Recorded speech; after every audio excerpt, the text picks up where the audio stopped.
आणि ते एकत्र आल्याने नक्कीच महाराष्ट्रामध्ये बदल होणार आहे. माननीय उद्धवसाहेब ठाकरे आणि राज ठाकरे साहेब हे मराठी माणसाचा मानबिंदू आहे.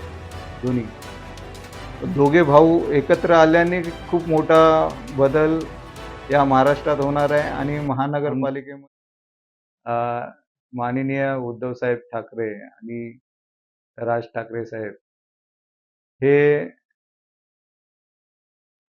मराठी माणसाचा मानबिंदू आहे. दोन्ही आणि ते एकत्र आल्याने नक्कीच महाराष्ट्रामध्ये बदल होणार आहे. जे आज राज्यातील अनेक उद्योगधंदे बाहेर चालले आहेत, मोस्टली जास्ती करून गुजरातमध्ये चाललेले आहेत. आणि जे आत्ताच एक बातमी चाललेली की इटलीमधली एक कंपनी आहे जी खतरनाक वायू प्रसारित करते आणि तिथली लोक आजारी पडतात. त्यांच्या शरीराची जी तपासणी केली असता, जी आपल्या शरीरात 8% ही संख्या पाहिजे, तिथे ती 8,000 संख्यापर्यंत ती होते. आणि असं आपल्या रत्नागिरीमध्ये तो उद्योग लागणार आहे, लक्ष्मी ॲग्रिकल्चर नावाने. तर असे खतरनाक उद्योगधंदे आपल्याकडे येत आहेत आणि चांगले एअरबस, अजून दुसरं ते आपलं सेमी कंडक्टरचे ते आपल्या राज्यात इन्स्टॉल होणार होते उद्धव साहेबांच्या टायमामध्ये, ते गुजरातमध्ये गेलेत.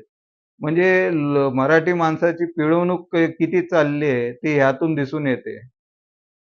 आणि दोघे भाऊ एकत्र आल्याने खूप मोठा बदल या महाराष्ट्रात होणार आहे आणि महानगरपालिकेमध्ये मोठ्या संख्येने उद्धव साहेबांची शिवसेना आणि मनसे विजयी होईल यातील मात्र शंका नाही. आत्ताच म्हणाल ते दोन्ही पण ठाण्यामध्ये एकत्र येणार आहेत. उद्धव ठाकरे आणि मनसेही वर्षा झाले म्हणजे ठाण्यामध्येही होणार त्यांची आघाडी. काँग्रेस सोबत असणार आहे की नाही?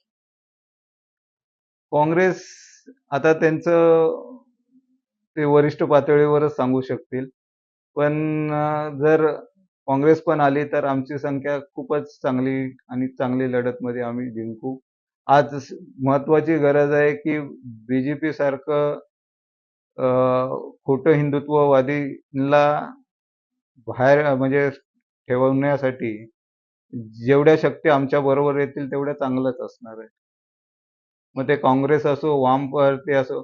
आजकाल फॅशन झाली आहे की काँग्रेस जवळ आली का म्हणायचे की मुसलमान दार्जिनी आहे आणि त्यांनी स्वतः केलं तर ते देशप्रेमासाठी करतायत. आज नवाब मलिक सारखा माणूस जेव्हा आमच्या बरोबर होता तेव्हा ते पूर्ण गुंड आणि देशद्रोही होते. आज त्यांच्या बरोबर आहे तर आज ते देशप्रेमी झाले. तर ही दुटप्पी भूमिका भारतीय जनता पार्टीची खूप लोकांमध्ये समजून येते आणि दिसून येते. तर त्यांना नक्कीच हिंदू करताना समजून येईल.